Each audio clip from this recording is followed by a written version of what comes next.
الحمدللہ وحدہ والصلاة والسلام علی من لا نبی بعدہ اما بعد فاعوذ باللہ من الشیطان الرجیم بسم اللہ الرحمن الرحیم انما یرید اللہ لیذہب عنکم الرجس اہل البیت ویطہرکم تطہیرا۔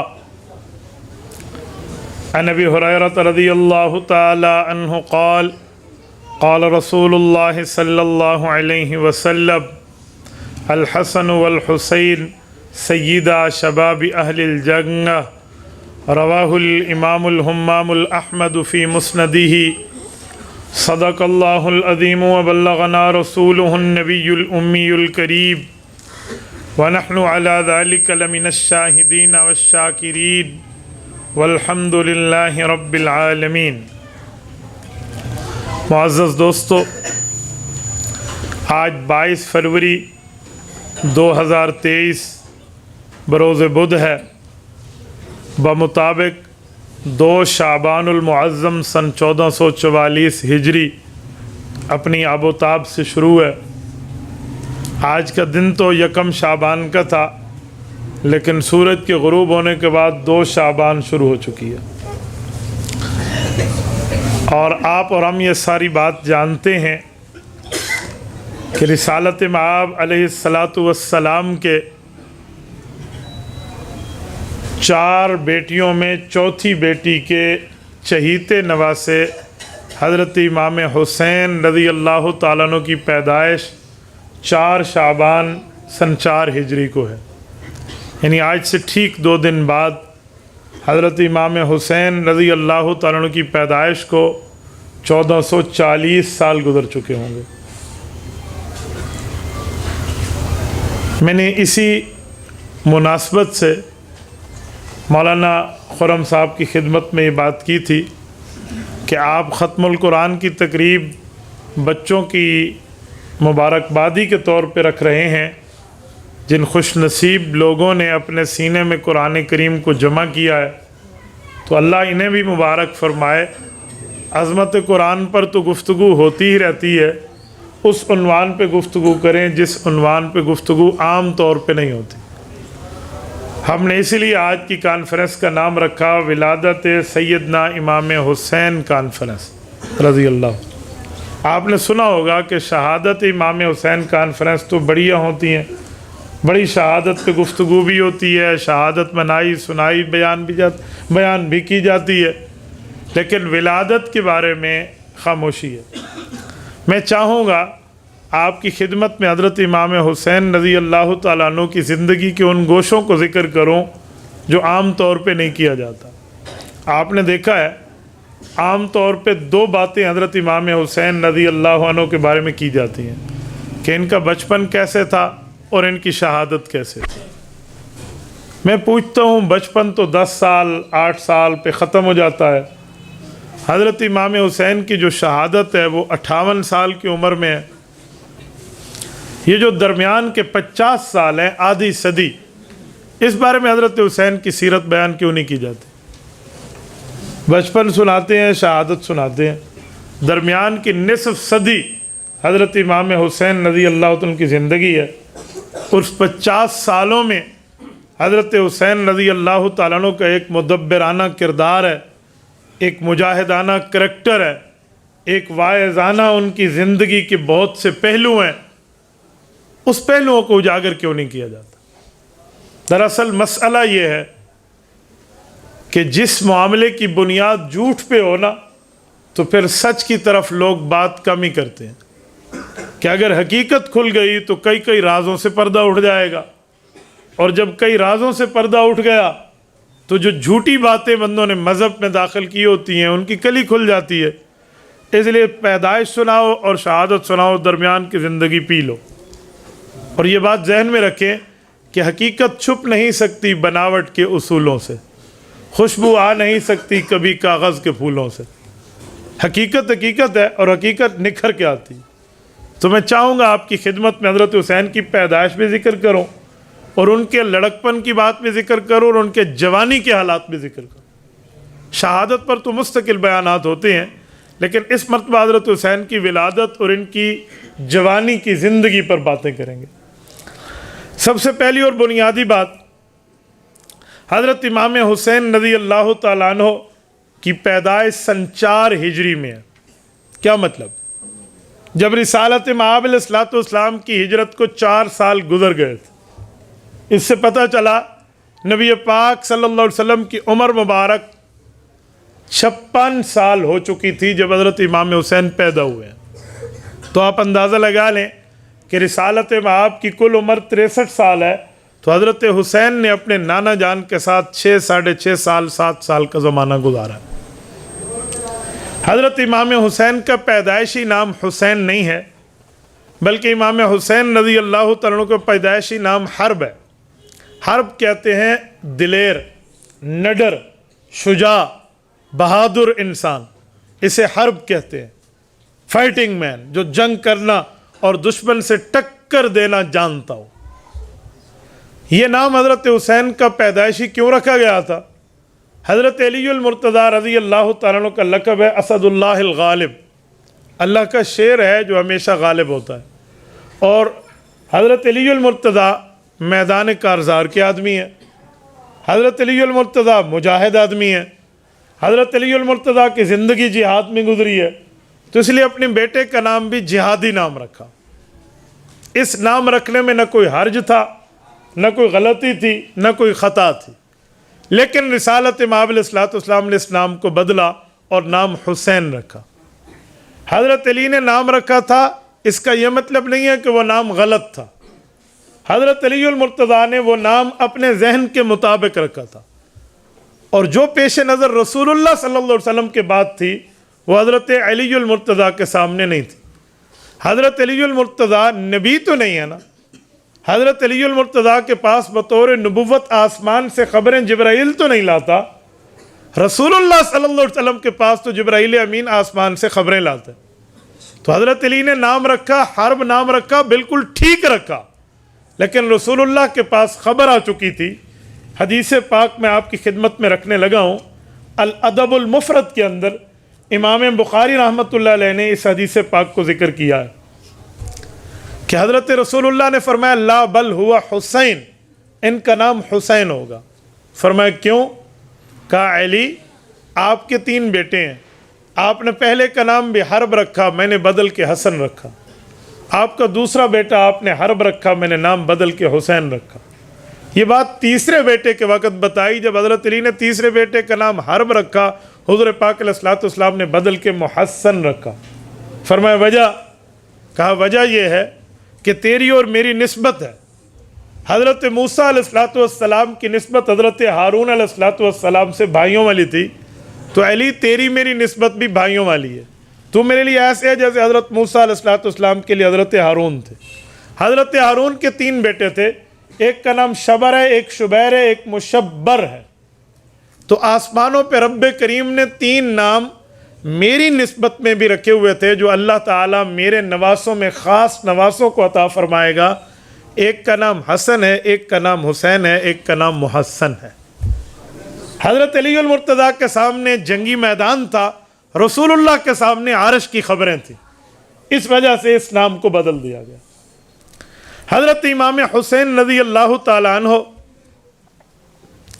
جب پیدا ہوئے تو حضرت امام حسین کی پیدائش کے بعد ان کا عقیقہ ہوا ہے۔ یہ عقیقہ کیا ہے؟ عقیقہ عقہ یعق، اس کا مطلب ہوتا ہے بچے کے جسم سے کسی چیز کو کاٹ دینا۔ کیا کاٹ دینا؟ کیا چیز موجود ہوتی ہے اس کے جسم پہ؟ حدیث پاک میں جب بچہ پیدا ہوتا ہے اس کے ہر جوڑ پر ایک آزمائش کی بلا ہوتی ہے، تو 360 جوڑ ہیں تو 360 بلائیں ہوتی ہیں۔ جب آپ عقیقہ کرتے ہیں تو اس میں بھی 360 جوڑ ہوتے ہیں جو جانور آپ ذبح کر رہے ہیں، اور اس میں دعا مانگی جاتی ہے لحمھا بلحمہ، شعرھا بشعرہ، جلدھا بجلدہ، عظمھا بعظمہ، لحمھا بلحمہ۔ کیا معنی؟ اللہ اس کے گوشت کے بدلے میں آزمائش کے طور پہ صدقہ اس کا گوشت وصول کر لے، اس کی ہڈیوں کے بدلے میں اس کی ہڈی، اس کے بال کے بدلے میں بال، اس کی کھال کے بدلے میں کھال، یہ دعا مانگی جاتی ہے تو فرمایا عقیقہ وہ 360 بلائیں کٹ کے رہ جاتی ہیں۔ یہ عقیقہ رسول اللہ صلی اللہ علیہ وسلم نے کیا ہے۔ حضرت امام حسین کا 2 بکریاں لی ہیں عقیقے میں، بکریاں یہ حضرت حسین رضی اللہ تعالیٰ کی رسالت مآب علیہ السلام نے خریدی ہیں۔ تو 2 بکریاں یا 2 بکرے یہ بیٹے کا عقیقہ ہوتا ہے، اور بیٹی ہو تو اس کے لیے 1 بکری یا 1 بکرا۔ اس کا یہ مطلب نہیں ہے کہ آپ بکرا نہیں لے سکتے، آپ بکریاں ہی لیں گے۔ اس وقت حضور پاک کو میسر بکریاں آئی تھی تو نبی پاک علیہ الصلوۃ والسلام نے بکریاں ہی خریدی۔ اور جب بچہ پیدا ہوتا ہے اس وقت اس کے کان میں آذان دی جاتی ہے۔ آپ حیران ہوں گے، نبی پاک علیہ السلام نے کبھی بطور مؤذن مسجد نبوی میں آذان نہیں دی، بطور مؤذن کہ آپ علیہ السلام آذان دیں۔ ہاں آذان سکھائی ضرور ہے، لیکن بطور مؤذن مسجد نبوی میں ٹھہر کے آقا نامدار خود اذان دیں، ایسا واقعہ کبھی نہیں ہوا۔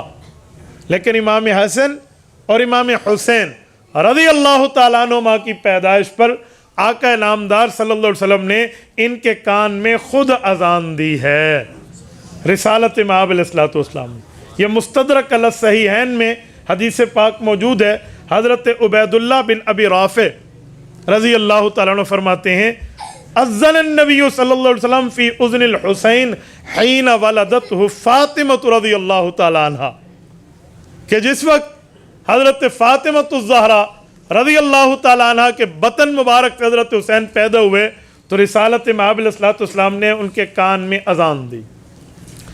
جب عقیقہ کیا تو حضور پاک علیہ السلام نے حضرت فاطمہ کو فرمایا کہ ان کے سر سے جو بال اتارے گئے ہیں، 7ویں دن عقیقہ ہوا ہے تو سر سے جو بال اترے ہیں ان بالوں کا وزن کریں، تو جتنا وزن بنا اتنے وزن کی چاندی اللہ کے راستے میں صدقہ کر دیں، جس کو ہم اپنی سرائکی میں کہتے ہیں نا بال دی جھنڈ لہاؤ، تو وہ پیدائشی بالوں کو جھنڈ کہتے ہیں، تو اس کی وزن کی بقدر چاندی یہ اللہ کے راستے میں صدقہ ہوتی ہے۔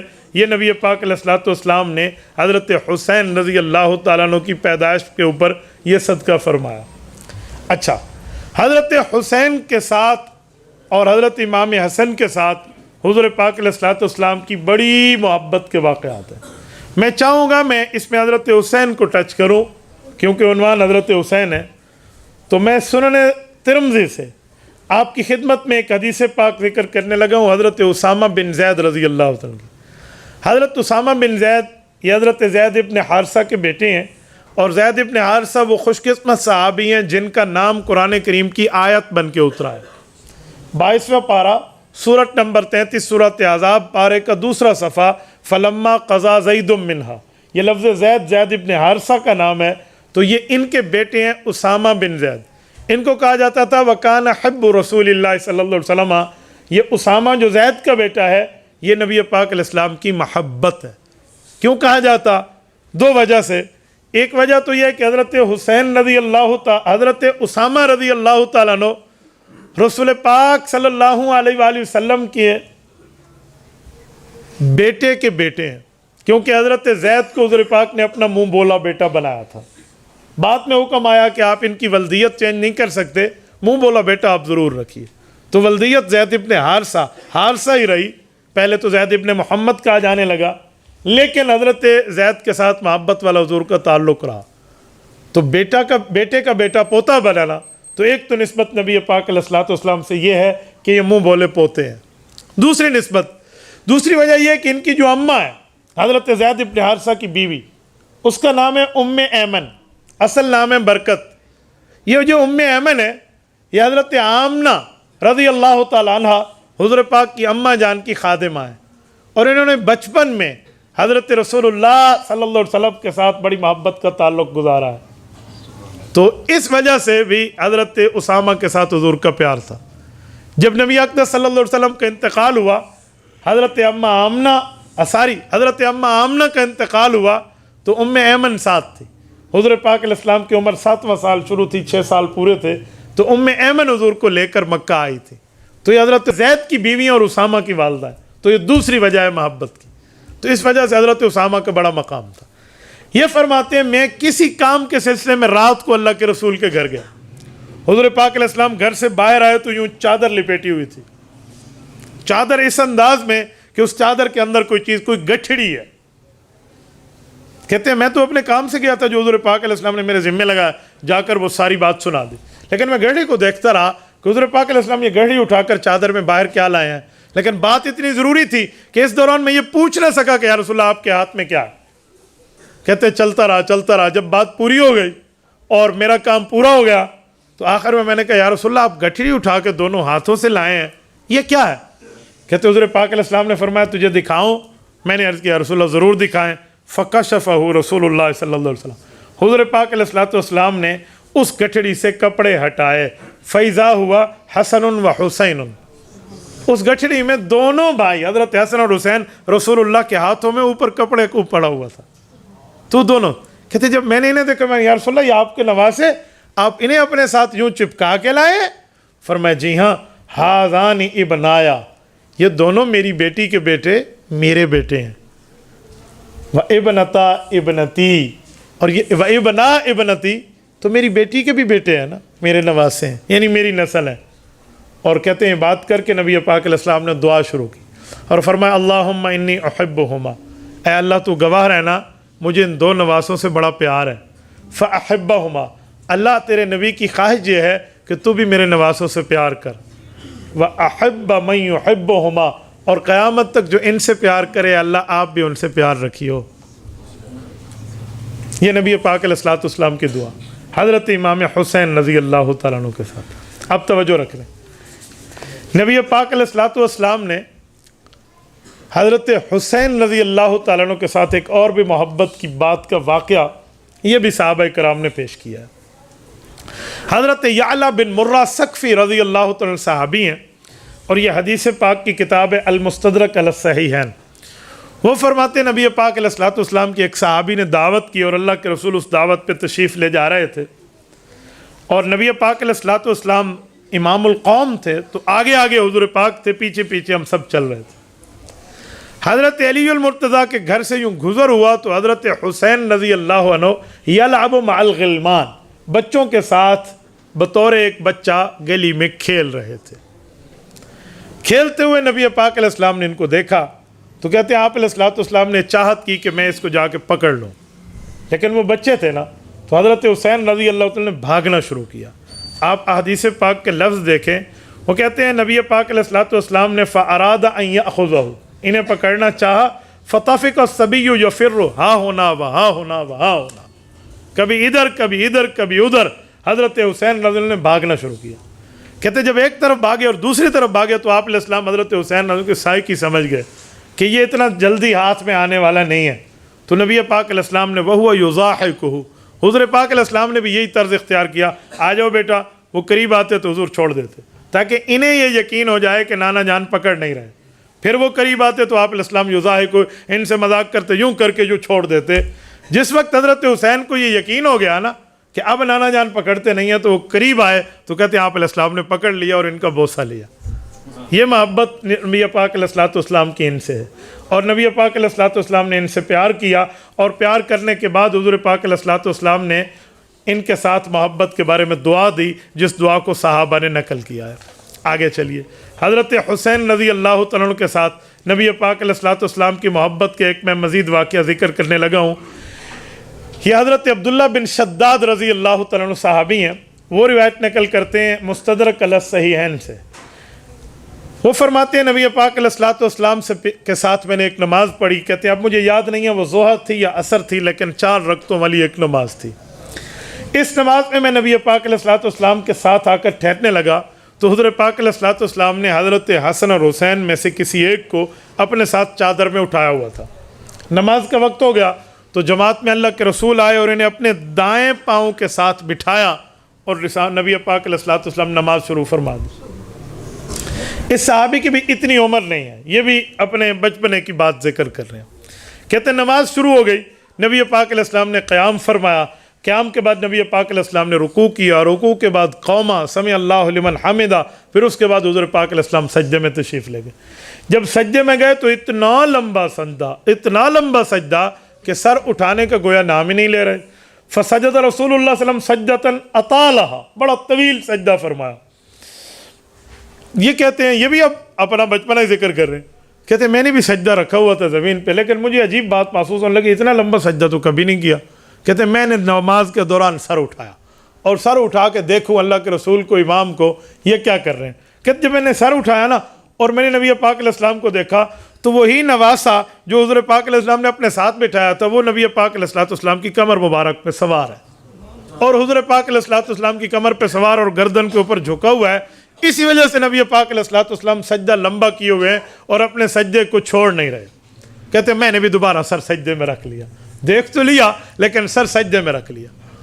حتیٰ کہ جس وقت نبی پاک علیہ السلام نے اللہ اکبر کیا تو ہم نے بھی کیا، ہم باجماعت میں مقتدی تھے. نبی پاک علیہ السلام نے نماز مکمل کی، ہم نے بڑی لمبی نماز پڑھی.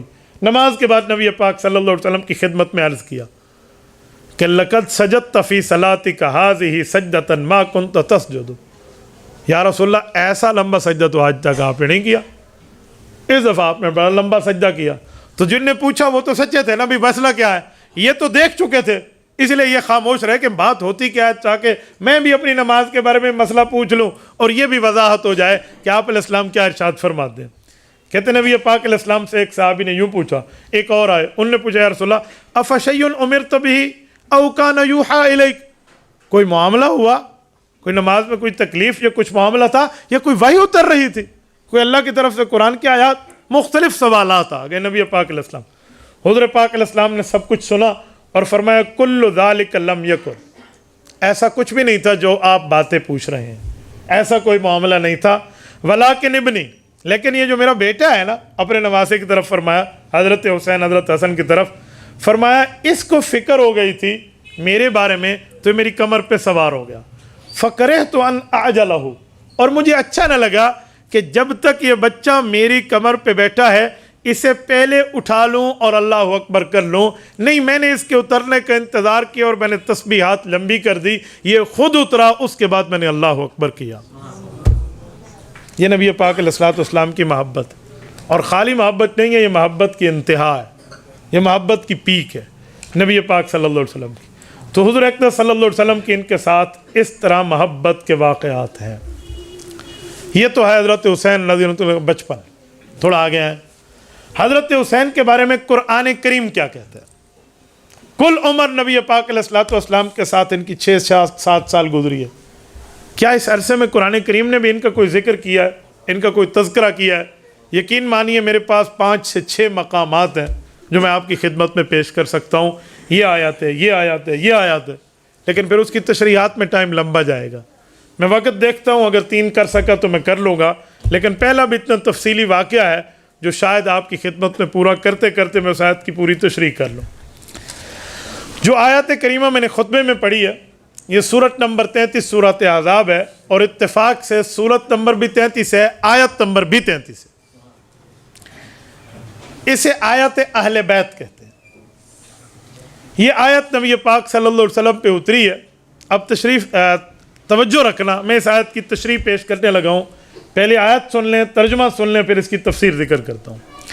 رب کریم فرماتے ہیں انما یرید اللہ، بے شک اللہ تعالیٰ کا ارادہ یہ ہے، لیذھب عنکم الرجس، آپ سے پلیتی کو دور لے جائے، اہل البیت، اے نبی کے گھر والو، ویطہرکم تطہیرا، اور تمہیں پاک کر دے جیسے پاک کرنے کا حق ہے. یہ قرآن کریم کی آیت اتری ہے. یہ آیت نبی پاک علیہ السلام پر سن 9 ہجری میں اتری ہے، جس وقت نبی پاک علیہ السلام کی اپنی اولادوں میں 7 اولادیں ہیں، 6 اولادیں دنیا سے رخصت ہو گئی تھی. حضور علیہ السلام کی 7 اولادیں ہیں، 3 بیٹے اور 4 بیٹیاں. بڑی بیٹی کا نام زینب ہے، دوسری کا نام رقیہ ہے، تیسری ام کلثوم ہے، چوتھی حضرت فاطمہ ہے رضی اللہ تعالی عنہن. نبی پاک علیہ السلام کے 3 صاحبزادے ہیں. پہلے کا نام حضرت قاسم ہے، دوسرے کے 5 نام ہیں، طیب بھی ہے، طاہر بھی ہے، مطیب بھی ہے، مطہر بھی ہے، عبداللہ بھی ہے.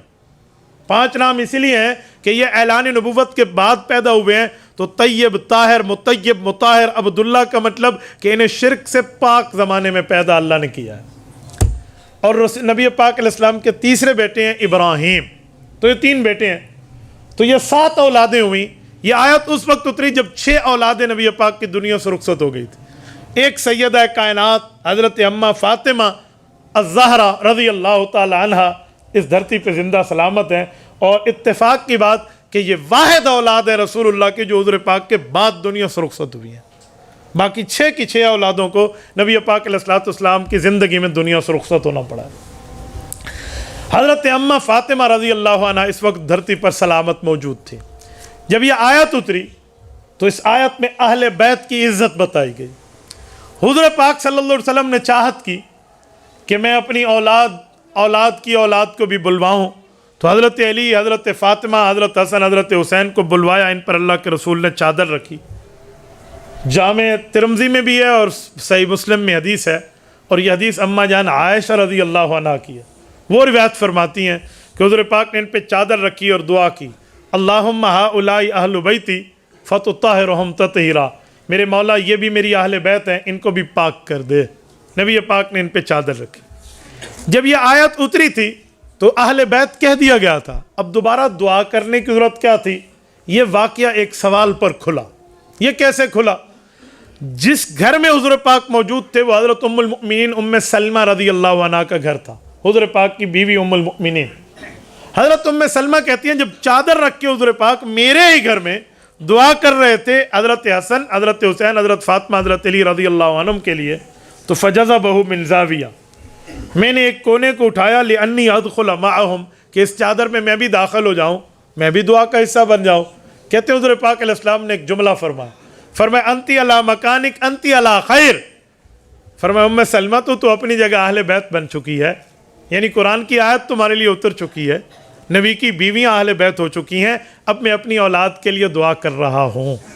تو اس آیت سے 2 باتیں سمجھ آئیں، ایک اہل بیت کا مقام سمجھ آیا، اور ایک یہ سمجھ آیا کہ کچھ اہل بیت قرآنی شخصیات ہیں جس میں نبی کی بیویاں شامل ہیں، اور بعض اہل بیت حضور کی فرمانی شخصیات ہیں جن میں حضور کے نواسے، حضور کی اولاد اور حضور کے داماد شامل ہیں۔ ہم اہل سنت والجماعت سینہ بھی بڑا رکھتے ہیں، وسعت بھی بڑی رکھتے ہیں، اور ہم میں تنگ نظری بھی نہیں ہے، اس لیے ہم قرآن کے بنائے ہوئے اہل بیت، نبی کی بیویوں کو بھی اہل بیت مانتے ہیں، حضور کے فرمان میں بتائے ہوئے اہل بیت، نبی کے خاندان کو بھی اہل بیت مانتے ہیں۔ اسے وسعت کہتے ہیں، اسے اسپیس کہتے ہیں، اسے گنجائش کہتے ہیں، یہی وسعت نظر ہے، اس کو تنگ نظری نہیں کہا جاتا۔ میں کئی مرتبہ حکومتی لیول پہ تمام مسالک کی موجودگی میں کہتا ہوں کہ ہمیں چاہیے جو ہم وسعت نظر اپنے دل میں رکھتے ہیں اپنی عوام کو بتائیں، اپنے فالوورز کو بتائیں، اپنے سامعین کو بتائیں، اپنے ناظرین کو بتائیں، تاکہ لوگوں کو پتہ چلے کہ ہمیں مذہب کتنی وسعت دیتا ہے، اور جس طرح وسعت دی جاتی ہے اس طرح وسعت لی بھی جاتی ہے۔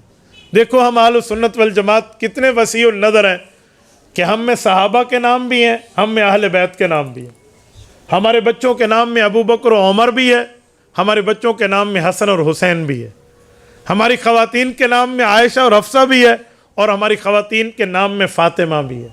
تو یہ تمام نام اس بات کی دلیل ہے کہ ہم وسعت نظر رکھتے ہیں، اس لیے ہم تمام چیزوں کو مانتے ہیں۔ میں نے اپنے 4 ماہ میں حضرت جی مولانا جمشید رحمۃ اللہ تعالیٰ علیہ کی خدمت میں رائمنڈ میں ایک بڑا عرصہ گزارا ہے۔ حضرت مولانا جمشید رحمہ اللہ ایک جملہ فرمایا کرتے تھے، وہ جملہ مجھے آج بھی ان کا یاد ہے۔ ہمارے جو حضرات رائمنڈ سے منسلک ہیں وہ اس بات کی گواہی دیں گے کہ الفاظ حضرت جی مولانا جمشید صاحب کے ہوتے تھے۔ وہ فرماتے تھے لوگوں، گھر گھر در در ہر بندے تک دین کی خدمت کی دعوت لے کر جائیں گے، اور ساتھ ایک جملہ کہتے کیونکہ پورے دین پہ اوپر چلنے میں کامیابی ہے، ادھورے دین پہ چلنے میں کامیابی نہیں ہے۔ یہ بڑا پیارا ان کا جملہ ہوتا۔ تو یہ جب میں اہل بیت کی بات پڑھتا ہوں نا کہ قرآن نبی کی بیویوں کو اہل بیت کہتا ہے اور حضور کا فرمان نبی کے خاندان کو اہل بیت کہتا ہے، تو ہم پوری شریعت کو مانتے ہیں، اس لیے قرآن والے اہل بیت بھی مانتے ہیں، حضور کے فرمان والے اہل بیت بھی مانتے ہیں۔ تو پھر یہ اشارہ ہے کہ پورے دین پہ چلنے میں کامیابی ہے، ادھورے دین پہ چلنے میں کامیابی نہیں ہے۔ قرآن والی اہل بیت بھی اہل بیت ہیں، نبی کے فرمان والے اہل بیت بھی اہل بیت ہیں۔ لیکن میں بات جس عنوان پہ کر رہا تھا وہ حضرت حسین ہے۔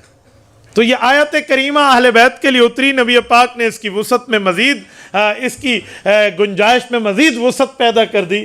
تو جیسے یہ آیت نبی کی بیویوں کے لیے ہے، ویسے یہ آیت سب سے ہوتے ہوتے حضرت حسین کے لیے بھی۔ تو سیدنا امام حسین رضی اللہ تعالیٰ عنہ کا تذکرہ قرآن کریم کی اس آیت میں بھی موجود ہے۔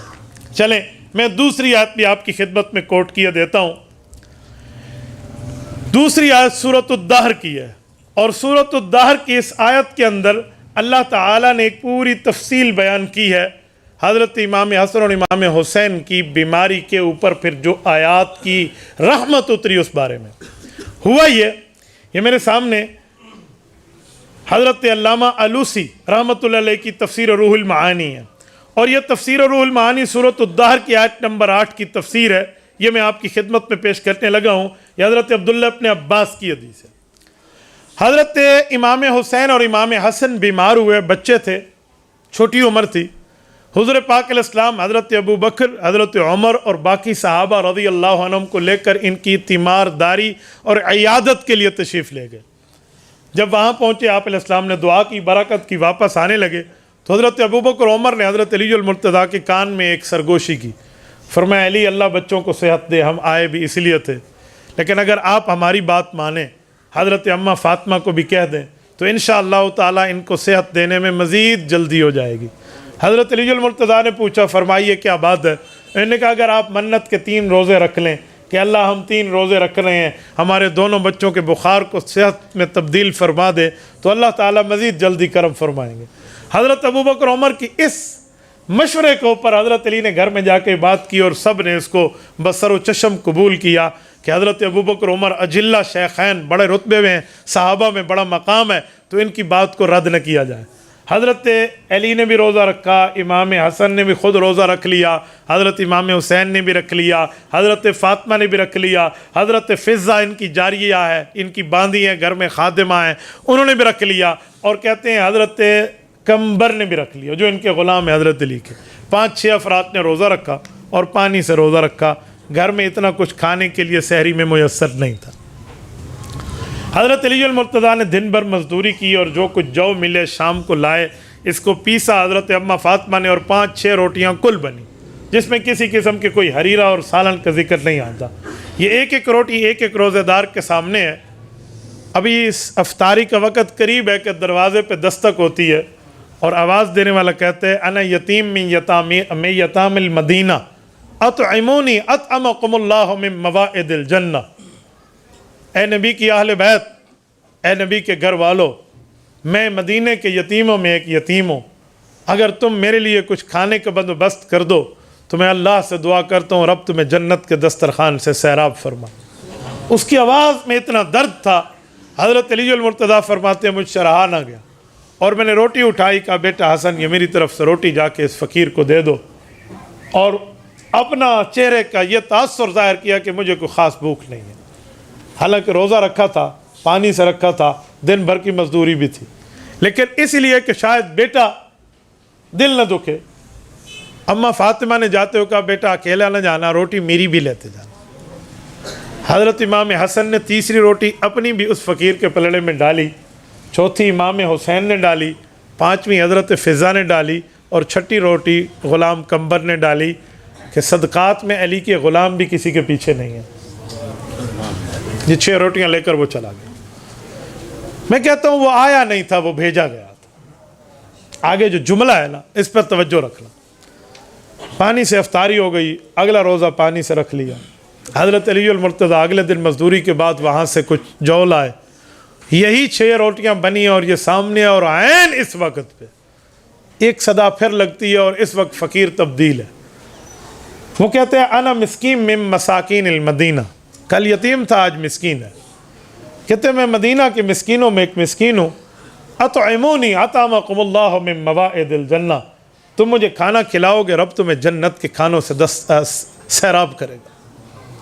یہی منظر دہرایا جاتا ہے اور 6 روٹیاں اس کے کھاتے میں ڈال دی جاتی ہیں، اور پھر پانی سے افطاری۔ یہ 24 48 گھنٹے ہو گئے۔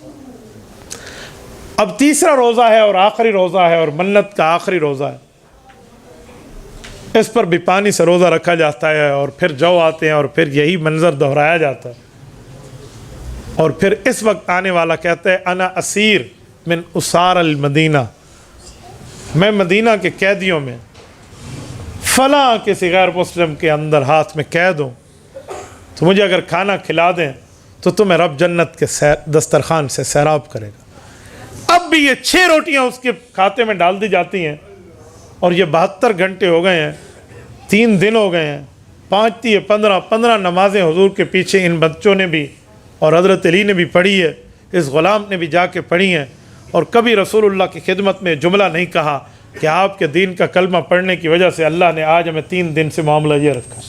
نہ کوئی تانا، نہ کوئی اعتراض، نہ کوئی وجہ، نہ کوئی آبجیکشن، نہ کوئی اشکال، نہ کوئی گلہ، خاموش، کیونکہ مخلوق کے اس درد کو خالق بہتر طریقے سے جانتا۔ یہ معاملہ ہوا۔ امام آلوسی رحمۃ اللہ تعالیٰ علیہ فرماتے ہیں حضرت علی نے تو رسول اللہ صلی اللہ علیہ وسلم کی خدمت میں نہ یہ بات کی اور نہ ہی بچوں نے جا کر بات بتائی۔ اب وقت یہ ہے، حال یہ ہے کہ یہ لوگ اپنی اس معاملے پہ بڑے خاموش اور اللہ سے اپنے اجر کی امید رکھتے ہیں۔ تو رب کریم کی رحمت کو جوش آتا ہے، جبرائیل امین کو عرش سے حکم ملتا ہے جبرائیل فرش پہ جاؤ اور نبی پاک کو جا کر سورۃ دہر 29ویں پارے کی آیت نمبر 8 سنا دو، وَيُطْعِمُونَ الطَّعَامَ عَلَىٰ حُبِّهِ مِسْكِينًا وَيَتِيمًا وَأَسِيرًا۔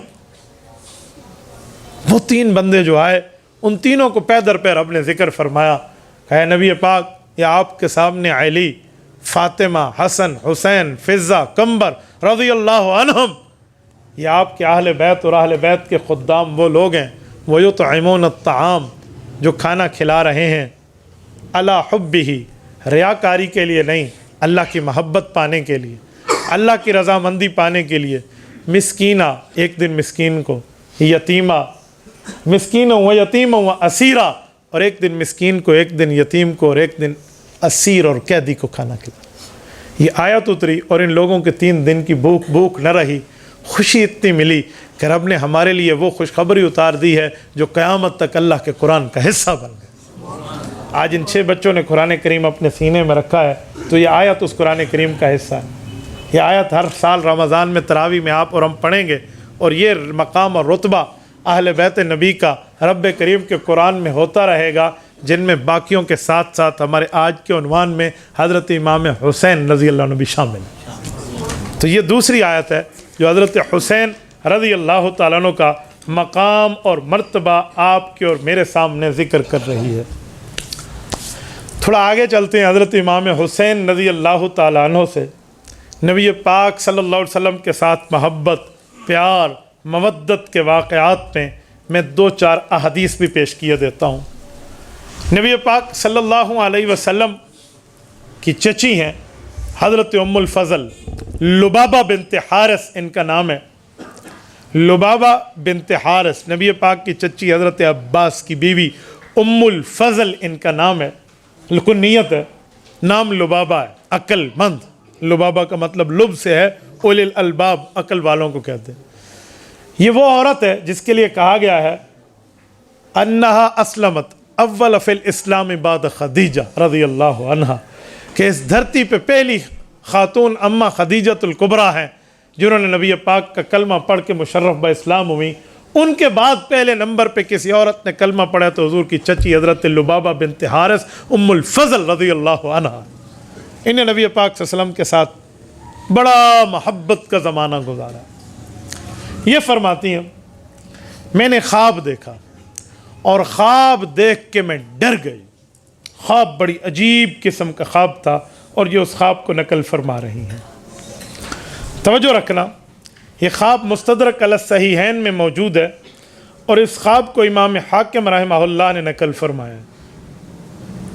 حضرت ام الفضل فرماتی ہیں میں نے خواب دیکھا ایک رات میں کہ نبی پاک صلی اللہ علیہ وآلہ وسلم کے جسم کا ایک ٹکڑا ہے جو کٹ جاتا ہے اور میری گود میں آ گرتا ہے۔ کہتی ہے میں تو یہ بھی نہیں چاہتی کہ میں گھر میں اور نبی پاک کو کانٹا چبھے، تو جسم کا کوئی حصہ کٹ جائے اور وہ کٹ کے میری گود میں آئے تو میں بہت پریشان ہوں۔ اب یہ جملہ میں اپنے منہ سے ادا بھی نہ کر سکتی، لیکن نبی پاک کے پاس گئی اور میں نے بتایا کہ یا رسول اللہ، امتی ہونے میں تو میں آپ کی بیٹی ہوں، لیکن رشتے میں آپ کی چچی ہوں اور چچی ماں کی جگہ ہوتی ہے۔ اے اللہ کے رسول، میں بہت پریشان ہوں، میری اس پریشانی کو آپ اسلامی طریقے سے حل فرمائیے۔ کہتے نبی پاک علیہ السلام نے شفقت کی طرز پہ مجھ سے پوچھا ام الفضل میری چچی بتا کیا آپ کی پریشانی ہے کہ میں اس پریشانی کو حل کر پاؤں۔ کہتے ہیں میں نے عرض کیا یا رسول اللہ بہت پریشان ہوں، آپ اجازت دیں تو میں وہ لفظ ادا کر دوں جس کی وجہ سے میرا دل بہت پریشان ہو چکا۔ فرمایا چچی آپ بتاؤ۔ کہتی ہے میں نے یہی بات بتا دی کہ آپ کے جسم کا ایک ٹکڑا خواب میں نے دیکھا، کٹ کے میری گود میں آ گیا، اور یہ کہہ کے رو پڑی۔ لیکن نبی پاک علیہ السلام کے چہرے پہ رونا نہیں، خوشی کے آثار آئے، اور آپ علیہ السلام نے بڑے کھلے چہرے سے فرمایا چاچی یہ تو مبارک بادی کا مستحق ہے خواب۔ کہتی مجھے میں چونک اٹھی اور جھٹکا لگا کہ یا رسول اللہ آپ خوش ہو رہے ہیں؟ فرمایا یہ تو بڑی خوشی کا خواب ہے، یہ تو کوئی شدید المنکر نہیں ہے کہ اس کو کوئی سخت خواب اور برا خواب اور غلط خواب کہا جائے، اس خواب میں تو بڑی اچھائی ہے۔ میں نے عرض کیا یا رسول اللہ کیسے؟ حضرت اماں فاطمہ کی طرف اشارہ کیا کہ فاطمہ کو اللہ بیٹا دے گا اور تیری گود میں اس کی پرورش ہوگی۔ میں نے کہا یا رسول اللہ اس کا یہ مطلب ہے؟ فرمایا جی ہاں اس کا یہی مطلب ہے۔ کہ فوالدتہ حسینا، حضرت حسین کی اس کے بعد پیدائش ہوئی اور میری گود میں اس کی پرورش ہوگی۔ نبی پاک صلی اللہ علیہ وسلم کی حدیث میں بھی حضرت حسین رضی اللہ عنہ کا تذکرہ بڑی تفصیل سے ملتا ہے۔ توجہ رکھ لیں، میں ایک بات مزید آپ کی خدمت میں عرض کرنے لگا ہوں۔ نبی پاک صلی اللہ علیہ وآلہ وسلم کی حدیث پاک میں ملتا ہے، جامع ترمذی میں حضرت عبداللہ ابن عمر رضی اللہ عنہما کی روایت ہے۔ وہ فرماتے ہیں میں نے اللہ کے رسول سے سنا، حضور پاک فرمانے لگے ان الحسن والحسین ہما ریحانتی من الدنیا، فرمایا رب نے دنیا میں مجھے دو جنت کے پھول دیے ہیں، ایک پھول حسن ہے ایک پھول حسین، یہ جنت میں میرے پھول ہیں۔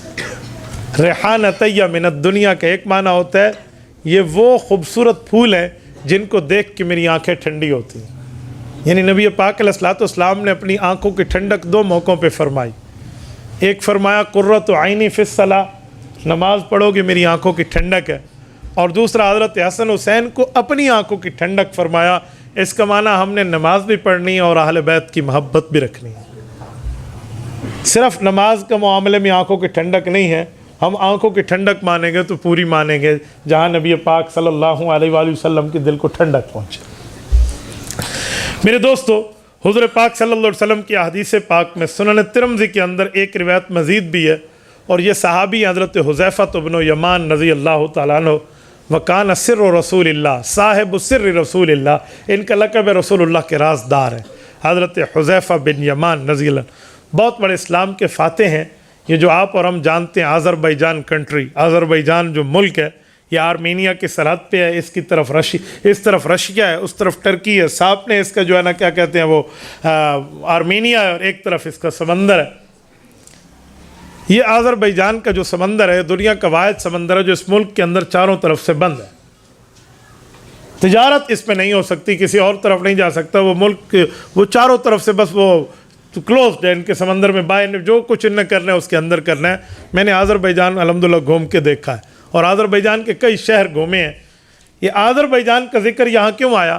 اس لیے کہ نام حضرت حذیفہ کا آیا ہے، اور حضرت حذیفہ آذربائیجان کے فاتح ہیں۔ حضرت حذیفہ نے آذربائیجان کو فتح کیا ہے، جس کا دارالخلافہ باکو ہے، اور یہ باکو آذربائیجان کا کیپٹل آف دا سٹی ہے، کیپٹل آف دا کنٹری ہے، اور اس کے ساتھ اس کے مختلف علاقے اور بھی ہیں جہاں پہ اگر آپ جائیں تو آج کل سیر و سیاحت اور وزٹ بھی اچھا بھلا ہو سکتا ہے۔ تو بہرحال یہ حضرت حذیفہ بن یمان رضی اللہ عنہ راوی ہیں، وہ فرماتے ہیں نبی پاک صلی اللہ علیہ وسلم نے ارشاد فرمایا الحسن والحسین سیدہ شباب اہل الجنہ، فرمایا امام حسن امام حسین کو رب نے یہ ٹائٹل عطا فرمایا ہے، مقام اور مرتبہ عطا فرمایا ہے کہ جنتی نوجوانوں کے سردار ان کو اللہ نے بنا دیا۔ جنتی نوجوانوں کے سردار کا مطلب دیکھیں، یہاں بھی ہم پوری بات کرتے ہیں، آدھی نہیں کرتے۔ احادیث پاک یہ بھی ہیں، احادیث پاک اور بھی ہیں۔ فرمایا ابو بکر و عمر سیدہ کہول اہل الجنہ، یہ بھی جامع ترمذی کی روایت ہے کہ ابو بکر و عمر جنتی بوڑھوں کے سردار ہیں، حضرت حسن اور حسین جنتی نوجوانوں کے سردار ہیں۔ اب جس بندے کے پاس علم نہ ہونا وہ اعتراض کر دیتا ہے جنت میں تو بوڑھا کوئی نہیں ہوگا، جنت میں تو سارے جوان ہو کے جائیں گے، تو یہ کیسی بات آ گئی کہ جنتی بوڑھوں کے سردار ہیں؟ تو ہم نے کہا جس نبی نے یہ بات کی ہے کہ جنت میں لوگ جوانوں کے جائیں گے، یہ اسی نبی نے فرمایا ہے ابو بکر و عمر جنتی بوڑھوں کے سردار ہیں، تو کوئی وجہ تو ہوگی اس نبی پاک کے پاس۔ ایسے تو بندہ حدیث کا انکار نہ کر دے کہ بابا میری عقل میں نہیں آتا، میری سمجھدانی میں نہیں آتا تو اس کا انکار کر دیں، نہیں، اس کی تشریح ہوتی ہے، اس کی وضاحت ہوتی ہے، ایکسپلینیشن ہوتی ہے، اس کو سمجھ لیں تو اعتراض ختم ہو جاتا ہے۔ تو جس آدمی کی وفات دنیا میں بڑھاپے میں ہوئی ہے وہ بھی جنت میں جوان ہو کے جائے گا، جس کی وفات دنیا میں جوانی میں ہوئی ہے وہ بھی جوان بن کے جنت میں جائے گا، لیکن دنیا میں وفات جوانی میں ہوئی ہے سردار امام حسن و حسین ہوں گے، دنیا میں وفات بڑھاپے میں ہوئی ہے سردار حضرت ابو بکر و عمر رضی اللہ عنہ۔ تو پوری بات ماننی چاہیے، یہ بھی حضرت امام حسن و حسین رضی اللہ تعالی عنہما کا مقام بھی ہے اور مرتبہ بھی ہے۔ میں نے آپ کی خدمت میں یہ کچھ احادیث بھی پیش کی ہیں۔ ذرا آئیے حضرت امام حسین رضی اللہ تعالیٰ عنہ کی کڑیل جوانی کی طرف۔ یہ اس جوانی کو بیان کر دیا جائے اے کاش، اور پوری بات سنا دی جائے تو یقین مانیے اعتراضات کیا، صحابہ اور اہل بیت کی محبتوں کے داستانیں کھل جائیں کہ صحابہ اور اہل بیت میں محبتیں کتنی ہیں۔ ذرا آتے ہیں حضرت امام حسین رضی اللہ تعالی عنہ کے ازواج کے بارے میں، شادیوں کے بارے میں، اولاد کے بارے میں، کہ انسان پریکٹیکل لائف میں انٹر ہوتا ہی تب ہے جب اس کی شادی ہو جائے۔ شادی کے بعد تو بچپنا ختم ہوتا ہے، ورنہ شادی نہ ہوئی ہو، داڑھی میں 2 بال سفید بھی آ جائیں تو لوگ اسے کہتے ہیں بچہ بھی ہے، وہ اس وقت تک بچپنا ہی رہتا ہے۔ بچپنا اور چھڑا پن ختم تب ہوتا ہے جب 1 سے 2 ہوتے ہیں، شادی ہوتی ہو تو پھر بڑا پن شروع ہوتا ہے۔ تو حضرت امام حسین کے بچپن کو اب ذرا آگے لے کر چلتے ہیں۔ جوانی میں ان کی شادیاں بھی ہوئی ہیں، ان کی شادیاں کس کے مشورے سے ہوئی ہیں، کس نے شادی کرائی ہے، ان کے بچے کیسے ہوئے ہیں، ذرا اس کو اوپر بھی نظر رکھو، توجہ رکھنا۔ حضرت امام حسین رضی اللہ تعالیٰ عنہ کی پہلی شادی حضرت علی المرتضیٰ رضی اللہ تعالیٰ عنہ کے مشورے سے ہوئی ہے، جس خاتون کا نام ہے قریبۃ الصغریٰ، اور یہ قریبۃ الصغریٰ حضرت ابوبکر صدیق کی پوتی ہے، عبد الرحمن بن ابی بکر صدیق کی بیٹی ہے۔ عبد الرحمن حضرت ابوبکر کا بیٹا ہے، حضرت اماں عائشہ رضی اللہ عنہا کا بھاجی ہے، اور ان کی بیٹی ہے قریبہ۔ یہ قریبہ پوتی ابو بکر کی ہے اور یہ بہو حضرت علی کی ہے، اور بیٹی حضرت عبد الرحمن بن ابو بکر کی ہے، اور بیوی حضرت حسین ابن علی کی ہے۔ میں حیران ہوں اس بیوی کا ذکر کیوں نہیں کیا جاتا کہ حضرت علی المرتضیٰ نے اپنے گھر کی بہو بنائی ہے تو قریبہ کو بنایا ہے۔ لیکن اب ذرا توجہ رکھنا، یہی قریبہ کی ایک پوری تفصیل ہے۔ وہ تفصیل کیا ہے کہ ان کی شادی امام حسن سے ہوئی تھی، ان کی شادی امام حسن سے، اور جس وقت حضرت امام حسن کا انتقال ہوا تو اس بھابی نے عدت پوری کی تو شادی حضرت امام حسین کے ساتھ ہوئی۔ تو اگر بات پوری کرتی جائے تو یقین مانے اعتراض نہیں رہتا، ابجیکشن نہیں رہتا۔ یہ صدیقی گھرانے سے ان لوگوں کی محبت کا تعلق ہے۔ ذرا آگے آئیں، حضرت حسین کی ایک شادی شہر بانو عورت سے ہوئی ہے۔ شہر بانو والدہ ہے امام زین العابدین رضی اللہ تعالیٰ عنہ کی، اور میں یہ کہہ سکتا ہوں کہ حضرت شہر بانو سے مجھ فقیر کا بھی بڑا رشتہ داری کا تعلق ہے۔ میری اماں جان، میری امی حضرت امام زین العابدین کی 39ویں پوتی ہیں، میری والدہ سیدہ ہے، اور حضرت امام زین العابدین کی اماں شہر بانو ہے جو حضرت حسین رضی اللہ تعالیٰ عنہ کی بیوی ہے۔ یہ تو شہزادی ہے، ایران ہے، ایران کا بادشاہ یزدجر، یہ تو اس کی بیٹی ہے اور پرنسز ہے۔ یہ حضرت حسین کے پاس مدینہ طیبہ میں ان کی شادی کیسے ہوئی ہے، ذرا اس بارے میں تفصیلات تو دی جائے نا۔ یقین مانی اپنے پراؤں سب کی تاریخیں اٹھاؤ، اتفاقی بات کر رہا ہوں، یہ کتابوں میں لکھی ہوئی ہے، کاش کوئی بتا کے سنا تو دے کہ یزدجر کی بیٹی 3 بیٹیاں تھیں، اور یہ 3 بہنیں ہیں۔ شہر بانو کی 2 بہنیں اور بھی ہیں۔ یہ حضرت عمر کا دور ہے، قادسیہ کا میدان سجتا ہے، سعد ابن ابی وقاص رضی اللہ تعالیٰ عنہ کمانڈ کر رہے ہیں ایران پہ حملے کی، اور اس وقت ایران فتح ہوتا ہے۔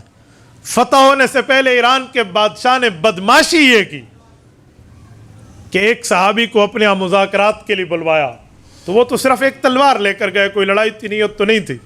حضرت سعد بن ابی وقاص نے بھیجا جاؤ، تو اس نے بڑی گستاخی کی اور اس صحابی کے سر پہ مٹی کا ٹوکرا رکھ کے واپس بھجوایا کہ نعوذ باللہ ہم تم لوگوں کے منہ میں خاک ڈالتے ہیں، ہم تمہیں کوئی اپنی زمین نہیں دیتے، ہمارے ملک سے نکل جاؤ، یہ اشارہ دیا۔ جب حضرت سعد بن ابی وقاص کمانڈر ان چیف تھے، ان کے پاس وہ صحابی آئے اور یہ بات بتائی، تو حضرت سعد بن وقاص نے اللہ اکبر کہا اللہ بہت سب سے بڑا ہے، یہ تو ایران کے بادشاہ نے اپنی زمین اپنے قبضے سے نکال کے ہمارے ہاتھوں میں ڈالی ہے، تو ہمیں خاک دے گا، اب تم سے تیری زمین کھینچ کے جائیں گے۔ اور واقعی یہ ہوا تھا، نبی پاک کے صحابہ جب دریائے دجلہ میں گھوڑے اتار رہے ہیں تو اس وقت ایک صحابی کے ہاتھ سے پیالہ چھلک کے دوسری طرف گیا تو دریا کی لہروں نے اسے اپنے پاس لیا، تو اس صحابی نے دریا کی لہروں کو مخاطب کر کے کہا کہ میں نے نبی پاک کی خدمت کی ہے، یہ پیالہ میں نے نبی پاک کی خدمت میں رکھا تھا، حضور پاک کی طرف سے مجھے ملا، اے دریا تو بھی اللہ کے حکم کا پابند، میں بھی اللہ کے حکم کا پابند، میں نے کوئی زیادتی کسی کے ساتھ نہیں کی، مجھے میرا مال واپس کرو۔ کہتے ہیں دوسری لہر نے اس پیالے کو اس صحابی کی طرف پھینک دیا۔ یہ وہ لوگ ہیں جس پر آپ کو اور مجھے علامہ محمد اقبال رحمہ اللہ نے ہماری خوابی کو بیداری میں اجاگر کرنے کے لیے یوں کہا تھا کہ بحر ظلمات میں دوڑا دیے گھوڑے ہم نے۔ پہلا شعر کیسے؟ دشت و دشت دریا بھی نہ چھوڑے ہم نے، بحر ظلمات میں دوڑا دیے گھوڑے ہم نے۔ یہ بحر ظلمات میں ایک یہ دجلہ میں ان صحابیوں کا گزرنا بھی ہے، یہ وہ لوگ ہیں۔ اس جنگ میں پھر یزدجر کو وہ ناکو چنے چبوائے محمد کریم صلی اللہ علیہ وسلم کے صحابہ نے کہ ڈر کے ایرانی اس وقت کہتے تھے، اپنے بچوں کو مائیں سلاتے ہوئے کہتی نم نم نم نم، بچہ سو جا سو جا، دیوان آمدن دیوان آمدن، محمد کریم کے دیو آ گئے ہیں ہمارے اوپر۔ یعنی انہوں نے تو ہماری فوجوں کو یوں ہنی پہ چڑھا کے رکھ دیا ہے نا کہ جیسے کس سے کوئی عوام پہ ظلم نہیں تھا، لیکن جو بدماش نبی پاک کے دین کے مخالف تھے ان کو پھر صحابہ نے چھٹی کا دودھ یاد دلایا تھا، تو اس لیے لوگ ڈر گئے تھے، دیوان آمدن پہ نا۔ تو پھر یہ جنگ فتح ہوا اور ایران فتح ہوا اور یزدجر کی تینوں بیٹیاں گرفتار ہو کر مدینہ طیبہ آئیں۔ ان تینوں بیٹیوں نے امان مانگی، حضرت عمر نے ان کو شہزادیوں کی طرح امان دی اور ان کو ان کے اسٹیٹس پر بحال رکھا۔ انہوں نے کلمہ پڑھا اور یہ اسلام میں داخل ہوئے۔ کیوں؟ ایران سے مدینہ ایک ہفتہ انہوں نے رسول اللہ کے صحابہ کی دیانت دارانہ برتاؤ دیکھا تھا کہ انہوں نے نہ ہماری عزت پر ہاتھ اٹھایا، نہ ہمارے مال پہ ہاتھ اٹھایا، نہ ہمیں بری نظر لگنے دی، بلکہ ہمیں ہر بری نظر سے بچایا۔ یہ لوگ تو واقعی عزتوں کے رکھوالے ہیں۔ تو ان کے دل میں اسلام گھر کر گیا، تینوں نے کلمہ پڑھا۔ حضرت عمر رضی اللہ عنہ کا دور ہے، ان میں بڑی شہر بانو ہیں۔ ان کے نکاح کے لیے حضرت عمر نے جس کا انتخاب کیا ہے وہ حضرت امام حسین ہے۔ فرمایا شہزادی ہمارے شہزادے کو ملے گی۔ یہ حضرت امام حسین حضرت علی المرتضیٰ کے گھر آئی ہے، حضرت علی کی بہو اور حضرت امام حسین کی بیوی بنی، جو امام زین العابدین کی اماں ہے۔ اور یزدجر کی دوسری بیٹی کا نکاح حضرت ابوبکر صدیق کے بیٹے حضرت عبد الرحمن سے ہوا ہے، اور تیسری بیٹی کا نکاح حضرت عمر کے بیٹے عبداللہ بن عمر سے ہوا ہے۔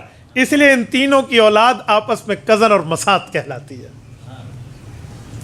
میرے دوستو، یہ حضرت حسین رضی اللہ عنہ کی دوسری شادی ہے۔ اے کاش اگر اس کو بھی ذکر کر دیا جائے تو پھر یہ بات سمجھ آئے گی کہ آج دھرتی پہ جو سادات کی نسل حضرت امام حسین کی اولاد کے ذریعے جو باقی ہے، اس میں حضرت امام زین العابدین کا بڑا کردار ہے، کیونکہ امام زین العابدین کربلا کے اکیلے غازی ہیں، اکیلے مردوں میں زندہ بچ گئے تھے۔ آج سادات کی نسل انہی کی وجہ سے حضرت حسین کی نسل چلی ہے، تو کہا جا سکتا ہے کہ سادات کی نسل ساری زندگی حضرت عمر کو سلامی عقیدت پیش کرے گی کہ اس کے انتخاب پر سادات کی نسل میں شہر بانو آئی۔ شہر بانو سادات کی نسل پھیلانے میں سبب بنی ہے۔ سید اور عمر کو سلام نہ کرے یہ نہیں ہو سکتا، سید اور عمر کا احترام نہ رکھے یہ نہیں ہو سکتا، سید اور فاروقی معاملے کے سامنے سر جھکا کر اس کا عزت اور احترام کا معاملہ بجا نہ لائے یہ نہیں ہو سکتا، کیونکہ سادات کی اماں کا انتخاب حضرت علی نے حضرت عمر کے مشورے سے کیا۔ یہ شہر بانو، یہ حضرت حسین رضی اللہ تعالیٰ عنہ کی دوسری نمبر پہ بیوی اور رشتہ ہو رہا۔ آگے چلتے ہیں۔ حضرت حسین رضی اللہ عنہ کی ایک بیوی کا نام ہے ام اسحاق۔ یہ ام اسحاق وہ ہیں جو والدہ ہیں حضرت فاطمہ بنت حسین۔ میں آگے چل کے ایک حدیث پاک آپ کو سناؤں گا جو حضرت حسین کی بیٹی فاطمہ بنت حسین نے اپنے ابا سے سنی، حضرت حسین سے، اور حضرت حسین نے وہ حدیث رسول اللہ سے یاد کی تھی۔ یہ راویہ ہیں اس حدیث کی، فاطمہ بنت حسین، اور یہ غازیہ ہے میدان کربلا کی۔ حضرت حسین کی صرف 2 بیٹیاں ہیں، ایک بیٹی کا نام فاطمہ، ایک کا نام سکینہ ہے، جس کو عام طور پہ سکینہ کہتے ہیں۔ تو یہ ام اسحاق حضرت حسین کی بیوی ہیں، اور یہ فاطمہ بنت حسین کی اماں ہے۔ اور آپ کو پتہ ہے یہ بیٹی کس کی ہے؟ یہ طلحہ بن عبید اللہ کی بیٹی ہے، جو حضرت طلحہ عشرہ مبشرہ کے صحابی ہے۔ طلحہ بن عبید اللہ، آپ اندازہ لگائیں۔ میں یہ تیسرا عشرہ مبشرہ کا تعلق حضرت حسین سے پیش کر رہا ہوں رشتے کے اعتبار سے، حضرت ابو بکر کا بھی، حضرت عمر کا بھی، اور حضرت طلحہ کا بھی۔ حضرت طلحہ رضی اللہ تعالیٰ سسر ہیں حضرت امام حسین رضی اللہ تعالیٰ عنہ۔ میرے دوستو، اسی طرح حضرت حسین کی ایک بیوی ہیں جن کا نام ہے رباب بنت امرؤ القیس۔ اس سے حضرت حسین رضی اللہ تعالیٰ عنہ کی بیٹی حضرت سکینہ اور فاطمہ، یہ 2 ہیں نا، تو فاطمہ ان سے پیدا ہوئی اور سکینہ ان سے پیدا ہوئی۔ تو اس طرح کئی شادیاں ہیں حضرت امام حسین رضی اللہ تعالیٰ عنہ کی، جن سے حضرت امام حسین کی اولاد ہوئی ہے۔ آگے آتے ہیں، حضرت ابوبکر صدیق رضی اللہ تعالیٰ عنہ کے ساتھ حضرت امام حسین رضی اللہ تعالیٰ عنہ کی محبت کے تعلق پہ کچھ بات پیش کر رہا ہوں، کیونکہ حضرت حسین رضی اللہ تعالیٰ عنہ نے 5 خلافت کے ادوار اپنی آنکھوں سے دیکھے ہیں۔ ایک خلافت صدیقی، ایک خلافت فاروقی، ایک خلافت عثمانی، ایک خلافت حیدری، اور ایک خلافت معاویہ رضی اللہ عنہم۔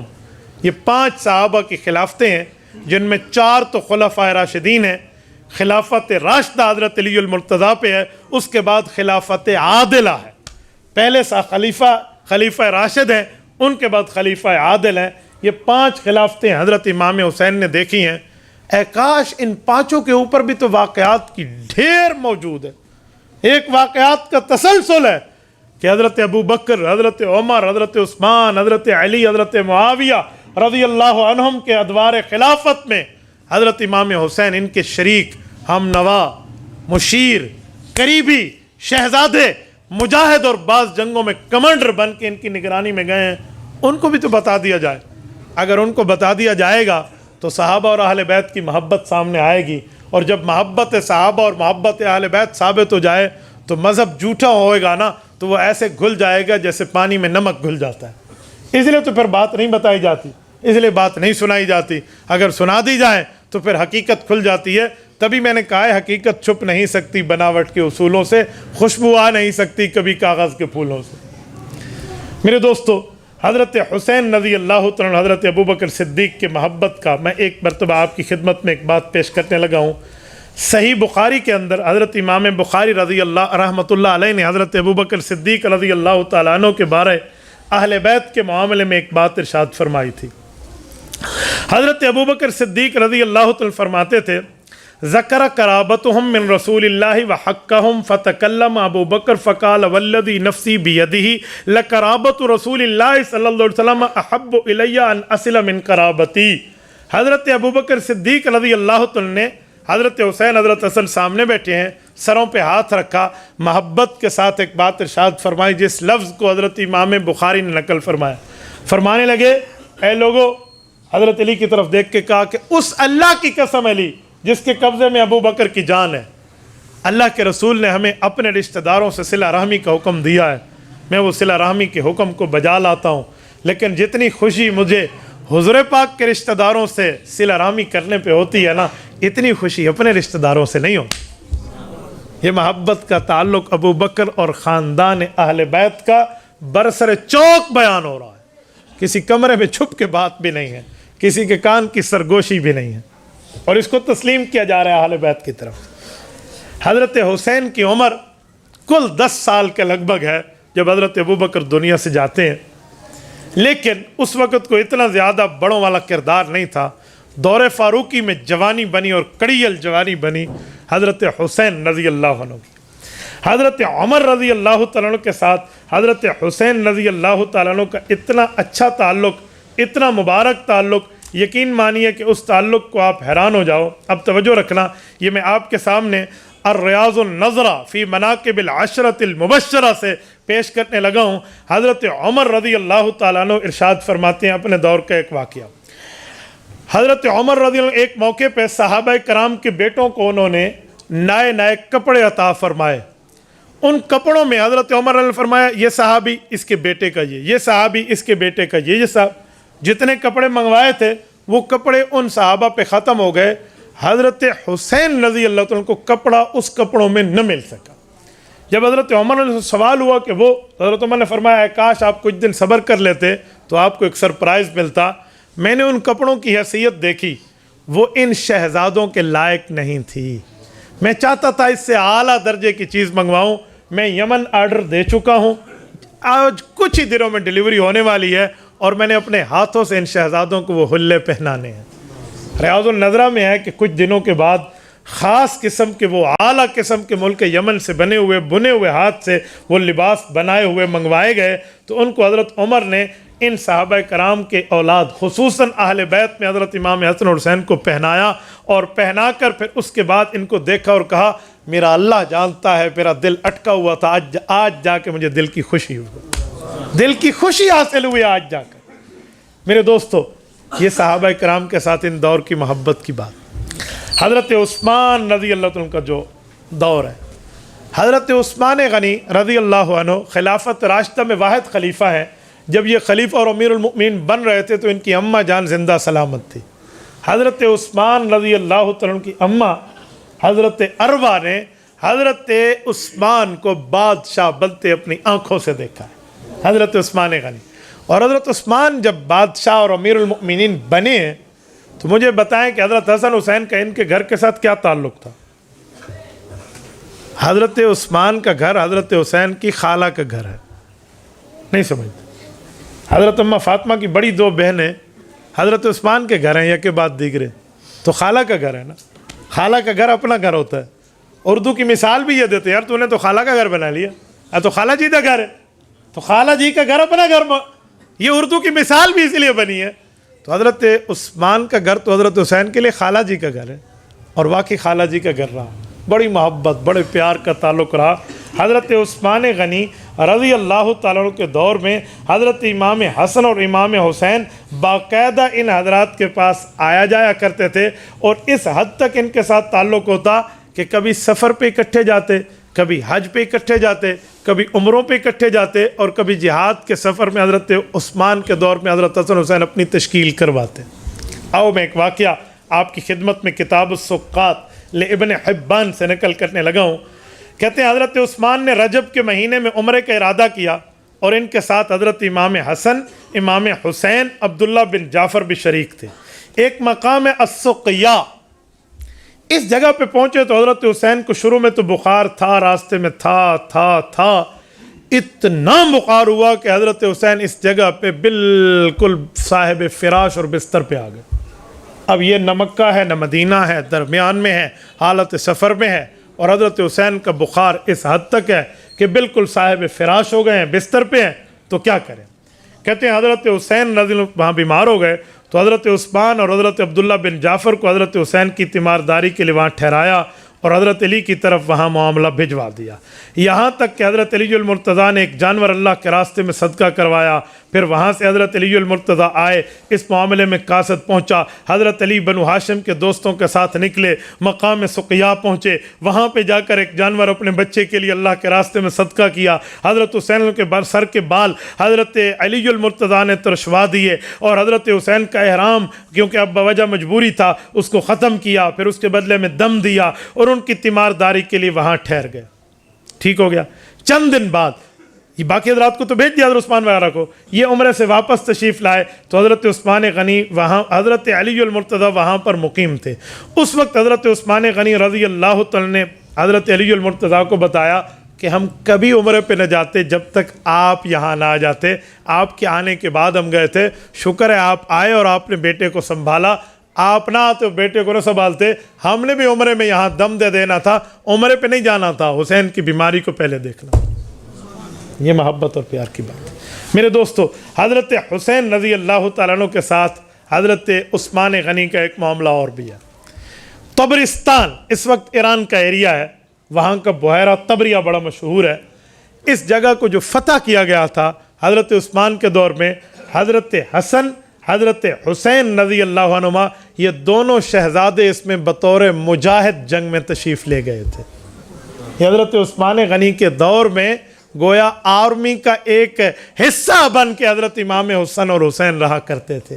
حضرت عثمان رضی اللہ تعالیٰ عنہ کے دور میں ان کا اس حد تک معاملہ تھا اور اس حد تک محبت اور پیار کی باتیں تھیں۔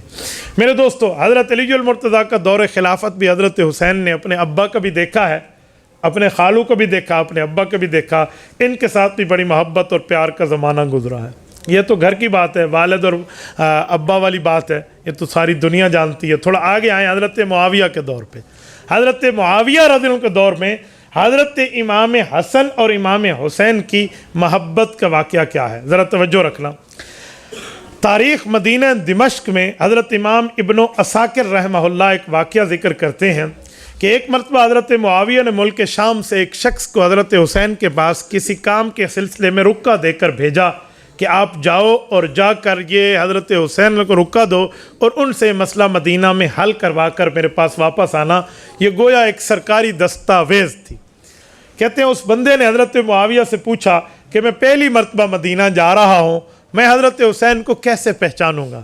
مسجد نبوی میں جا کے مجھے ان کی کوئی نشانی بتا دیں۔ تو کہتے ہیں حضرت معاویہ رضی اللہ تعالیٰ نے فرمایا جب مسجد نبوی میں جانا اور اس وقت دیکھنا وہاں علم کے حلقے لگے ہوئے ہوں گے، ایک حلقہ ایسا ہوگا جس پر اتنا رعب اور سکون طاری ہوگا، لوگ اتنی عزت سے اس شخص کے سامنے بیٹھ کر مسائل پوچھ اور سیکھ رہے ہوں گے گویا ان کے بندوں کے سروں پر پرندے بیٹھے ہوئے ہیں اور بڑی عزت سے اپنے استاد سے بات سن رہے ہیں۔ بس تم آنکھیں بند کر کے سمجھ لینا یہ حلقہ حضرت امام حسین کا علمی حلقہ ہے۔ یہ حضرت معاویہ رضی اللہ تعالیٰ حضرت امام حسن اور حسین کے ساتھ محبت کے تعلق میں اس حد تک ہیں۔ اچھا، وہاں پر دیکھ لینا۔ اور پھر دوسرا دیکھنا کہ حضرت اس حلقے میں جو حضرت حسین تشریف فرما ہوں گے، ان کا ٹخنوں سے بھی تھوڑا بلند قسم پر ان کا تہبند موجود ہوگا اور ان نے وہاں اپنی جو ہے نا مضبوط قسم سے تہبند ٹخنوں سے اوپر رکھ کے باندھا ہوگا بڑی شدت کے ساتھ۔ اس سے بھی آپ اندازہ لگا لیں گے یہ حضرت امام حسین رضی اللہ عنہ۔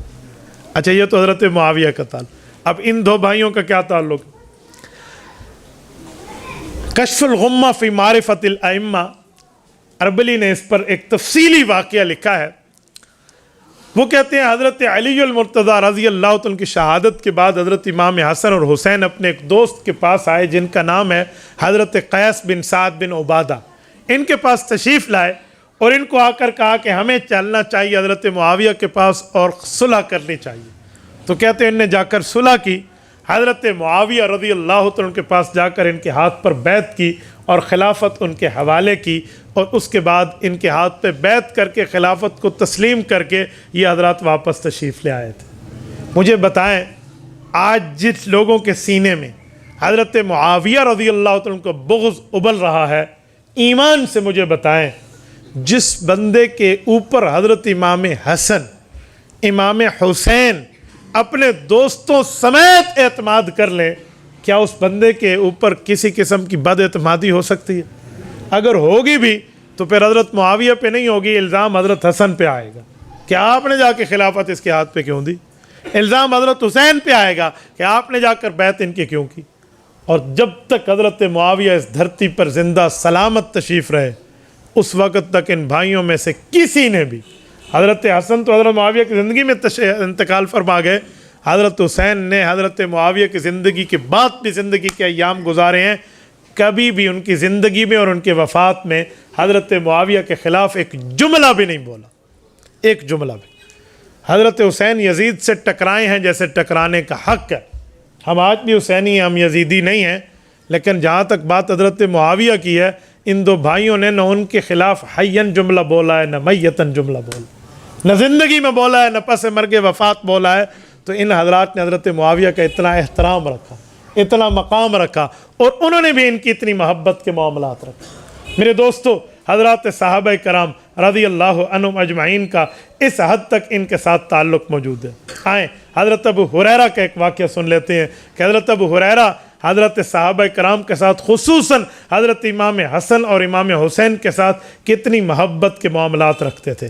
تاریخ مدینہ دمشق میں ہے، حضرت ابو ہریرہ رضی اللہ عنہ کے بارے میں ہے کہ ایک مرتبہ حضرت ابو ہریرہ ایک جنازے میں موجود تھے، جس جنازے میں حضرت امام حسین بھی تھے۔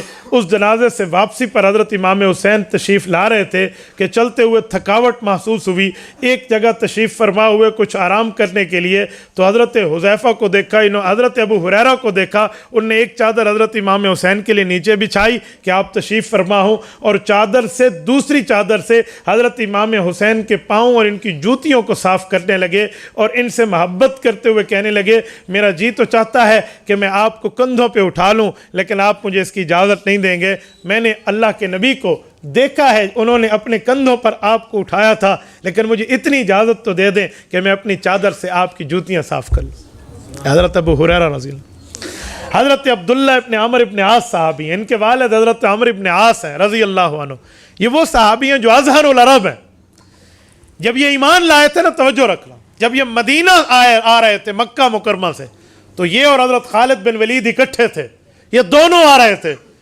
تو جب یہ مدینہ کے روانہ ہوئے نا، جبرائیل امین پہلے آئے مدینہ میں اور حضور پاک کو بتایا کہ اللہ نے آسمان سے مجھے بھیجا ہے، میں آپ کو اطلاع دوں کہ مکہ کی سرزمین نے اپنی جگر کے 2 گوشوں کو آپ کی طرف بھیج دیا۔ ان میں حضرت عمر ابن عاص تھے اور حضرت خالد بن ولید۔ جب یہ آئے اور حضرت خالد ابن ولید نے عرض کیا یا رسول اللہ، بڑے بتوں کی وکالت کر لی، ان بتوں سے کچھ نہیں ہوتا، اب ہم رب کے دامن کے رحمت کو تھامنے آئے ہیں، آپ ہمیں کلمہ طیبہ پڑھا کر حلقہ بگوش اسلام کر لیں۔ حضور نے پاک علیہ السلام نے کلمہ پڑھایا، ہاتھ آگے کیے، حضرت خالد نے بیعت کی اور کلمہ پڑھ کے مشرف اسلام ہو۔ حضرت عمر ابن عاص ان کے ساتھ بیٹھے تھے، حضرت عمر ابن عاص بھی یہ ایمان لانے آئے، تو حضور پاک علیہ السلام نے وہی ہاتھ ان کی طرف کی، ادھر دیکھنا، وہی ہاتھ ان کی طرف یوں کیے۔ جب ہاتھ آگے بڑھایا تاکہ عمر ہاتھ دے، حضرت عمر ابن عاص نے ہاتھ آگے بڑھاتے بڑھاتے ہاتھ پیچھے کر لی۔ حضور پاک نے پوچھا مالک کا یا عمر، کیا ہوا؟ کہا نا اشترط، ایمان تو لا رہا ہوں، ایک وعدہ مجھ سے کر لیں، ایک پرومس کر لیں۔ آپ علیہ السلام نے ہاتھ رکھے ہوئے ہیں، حضرت عمر نے ہاتھ پیچھے کیا، اندازہ لگے کیا کیفیت ہوگی۔ حضور پاک نے پوچھا عمر ماذا تشترط، کیا وعدہ چاہتے ہو؟ کہ یا رسول اللہ بڑے گناہ کیے ہیں، بڑی خطائیں کی ہیں، ملک غیر ملک آپ کے اسلام کے خلاف میں نے سفر کیے ہیں، حبشہ میں ہی تو گیا تھا، حبشہ کے بادشاہ کے پاس آپ کی مخالفت کے لیے، لیکن ہمیں کچھ نہ ملا۔ آج ہم یہ بات مانتے ہیں کہ توحید ہی سب کچھ ہے۔ یا رسول اللہ وعدہ مجھ سے یہ کر لیں کہ میں پکی توبہ کر رہا ہوں گناہوں سے، لیکن قیامت میں اگر رب کے دربار میں آیا اور مجھ سے میرے پچھلے کے گناہوں کے بارے میں سوال ہو گیا تو پھر آپ سفارش کر کے مجھے اللہ سے جنت لے دیں گے۔ حضور نے فرمایا عمر الاسلام یہدم ما کان قبلہ، 100 سال کا کافر بھی کلمہ سچے دل سے پڑھ لے تو گناہ معاف ہو جاتے ہیں۔ عمر کہ یا رسول اللہ یہ بات اپنی جگہ، لیکن وعدہ مجھ سے کیجئے، قیامت میں کوئی بات آئی تو رب سے جنت لے کر دینا آپ کی ذمہ داری۔ کہتے ہیں آپ علیہ السلام نے ہاتھ یہاں رکھے تھے، فرمایا عمر وعدہ ہو گیا، اللہ کے گھر میں وعدہ ہو گیا، تیرا کوئی مسئلہ آخرت کا بنے گا، یہ نبی تو صحابی کی سفارش کرے گا۔ حضرت عمر نے ہاتھ آگے کی اور کلمہ پڑھ کے مشرف باسلام۔ یہ ہے حضرت عمر ابن عاص رضی اللہ عنہ، اس کی حضرت حسین سے ساتھ محبت، یہ میں آپ کی خدمت میں پیش کر رہا ہوں۔ حضرت عبداللہ ابن عمر ابن عاص کی روایت، حضرت عمر ابن عاص کے لیے، یہ بھی تاریخ مدینہ دمشق میں ہے۔ وہ فرماتے ہیں قال بینما عمرو بن العاص جالس فی ظل الكعبہ اذ رأى الحسین بن علی مقبلا فقال هذا احب اہل الارض الى اہل السماء اليوم۔ حضرت عمر ابن عاص بھی خانہ کعبہ کے سائے میں بیٹھے تھے، اتنے میں حضرت حسین آئے وہاں پر تشریف فرما ہونے کے لیے، جیسے نظر پڑی تو ان کے لیے بلند آواز سے کہا لوگو یہ وہ شخص آ رہا ہے جو اس وقت زمین والوں میں سب سے زیادہ آسمان والوں کی نظر میں محبوب ترین شخص ہے۔ اس وقت جن سے محبت آسمان والے کرتے ہیں نا، ان میں یہ شخص ان میں سب سے آگے ہے۔ چلو میں اسی عنوان پہ آخری بات کرنے لگا ہوں۔ عظیم صحابی جس کا نام بلال رضی اللہ عنہ ہے، حضرت بلال ابن رباح، غیر ملکی ہیں، حبشہ کے ہیں، سعودیہ کے تو نہیں ہیں، حبشہ، ذرا گوگل میپ پہ ڈھونڈیں نا آپ حبشہ کہاں ہیں۔ حبشہ کا جدید نام ہے ایتھوپیا، یہ ایتھوپین ہے حضرت بلال رضی اللہ عنہ۔ ذرا ایتھوپیا اور مدینہ میں گوگل میپ تو بڑا موجود ہے نا، تھوڑا سا آپ ذرا فاصلہ نکال کے دیکھیں کتنا سفر بنتا ہے پیدل، کتنے مہینوں کا، کیا کیا سمندر آتے ہیں درمیان میں، بر اعظم چینج ہو جاتا ہے، بر اعظم ایشیا سے بر اعظم افریقہ بن جاتا ہے۔ یہ حضرت بلال ابن رباح ہے، نبی پاک علیہ الصلوۃ والسلام کے پاس آئے ہیں اور رسول اللہ کے ہو کر رہ گئے۔ کیا امیہ کے ظلم اور کیا معاملے، سب چیزیں آپ پڑھ چکے ہیں۔ ان کی حضرت حسین اور حسن کے ساتھ محبت کتنی تھی، آؤ میں آپ کی خدمت میں اسد الغابہ فی معرفت الصحابہ میں امام ابن اسیر الجزری رحمہ اللہ کی بات پیش کر رہا ہوں، اور اسی واقعے کو تفصیلاً آپ نے پڑھنا ہو تو حضرت شیخ الحدیث مولانا محمد زکریا کاندلوی رحمہ اللہ کی فضائل اعمال میں حکایات صحابہ میں پڑھ سکتے ہیں، وہاں پر پوری تفصیل ہے، میں اشارے دینے لگا ہوں۔ فرماتے ہیں حضرت حسین رضی اللہ تعالیٰ عنہ کی ایک خواہش پہ حضرت بلال نے عمل کیا۔ ہوا کیا کہ حضرت بلال نبی پاک کی وفات کے بعد مدینہ میں نہیں رہے۔ کیوں؟ کہ حضرت بلال فرماتے تھے کہ جب میں اشہد ان محمد الرسول اللہ کہتا تو حضور پاک سامنے تشریف فرما ہوتے، میں آنکھیں کھولتا تو حضور کی زیارت کر لیتا۔ کہتے اذان تو اب دوں گا، لیکن اس اذان میں اشہد ان محمد الرسول اللہ میں سامنے حضور کی زیارت نہیں ہو پائے گی۔ کہا اسی لیے دمشق چلے گئے، سیریا ملک شام، وہاں موجود رہے۔ ایک رات حضور پاک کی زیارت ہوئی خواب میں، اور نبی پاک علیہ السلام نے فرمایا بلال وفاؤں میں اتنی بھی کمی آ گئی کہ رسول اللہ کیا ہو گیا؟ کہ ہمارے پاس تو نہیں آتے۔ اس سے پتہ چلا نبی پاک کو دور سے جتنا درود بھیجو، لیکن اگر وسعت ہو تو نبی پاک کی خدمت میں پہنچنا چاہیے، روزہ اقدس پہ حاضری کرنی چاہیے، توجہ رکھنا۔ حضرت حسین رضی اللہ، حضرت بلال رضی اللہ نے یہ خواب دیکھا، اور خواب، توجہ رکھنا، خواب کے بعد انہوں نے مدینہ طیبہ سفر کیا، اور جب مدینہ طیبہ آئے تو ان دونوں شہزادوں نے حضرت بلال سے آذان کی فرمائش کی، اور اذان کی فرمائش ہوئی تو حضرت بلال کے سامنے یہ فرمائش ایسی تھی جو ٹالی نہیں جا سکتی تھی، تو انہوں نے اذان دینا شروع کی، اور جب اذان شروع کی تو حضور پاک کا نام آیا تو محبت میں غشی کھا کر گر پڑے۔ لیکن اس اذان پہ مدینہ کی عورتیں تک متاثر ہو گئیں، مدینہ کے خاندان تک متاثر ہو گئے، مدینہ کے باسی متاثر ہو گئے، مدینہ کے لوگ متاثر ہو گئے، اس حد تک متاثر ہوئے کہ بچوں تک، عورتوں تک یہ گھروں سے باہر اس موقع پہ آئے کہ ہائے یہ تو حضور پاک علیہ السلام کے وقت کی اذان ہے، ہائے یہ تو اس وقت سے حضور پاک علیہ السلام کے دور کا منظر ایک تازہ ہو گیا۔ تو انہوں نے اذان پوری نہ کی، لیکن یہ گر گئے تھے نبی پاک علیہ السلام کی محبت میں، اس کے باوجود بھی حضرت حسین کی فرمائش کو رد نہیں کیا۔ یہ ہے حضرت بلال کا تعلق۔ تو میرے دوستو، یہ چند باتیں میں نے آپ کی خدمت میں سمجھانے کے طور پہ باتیں کی ہیں، ورنہ اس کو میں نے الحمدللہ مرتب کیا ہے سیرت امام حسین کے نام سے، میں نے چند صفحات آپ کے سامنے پڑھے ہیں، ورنہ میرا اللہ جانتا ہے، یقین مانیے 100 سے زائد صفحات ہیں جس میں حضرت حسین رضی اللہ عنہ کا مقام، مرتبہ، حیثیت، درجہ، ویلیو، رتبہ، یہ ایک ایک معاملے پہ سامنے نکھر کے آتا ہے۔ ایسی بات نہیں ہے کہ آپ صرف ولادت بیان کر دیں اور صرف شہادت بیان کر دیں، اور درمیان میں 50 سال کے حضرت حسین کی زندگی کو بندہ یوں شکم مادر سمجھ کے نعوذ باللہ پی جائے اور کہا جائے کہ درمیان کی باتیں بھی نہیں ہیں۔ درمیان کی زندگی بھی ہے، کتابوں میں موجود ہے، اس سے محبت صحابہ اور محبت اہل بیت نظر آتی ہے۔ اللہ ہمیں پورا دین ماننے کی توفیق عطا فرمائے۔ اقول قولی ھذا واستغفر اللہ وآخر دعوانا ان الحمد للہ رب العالمین۔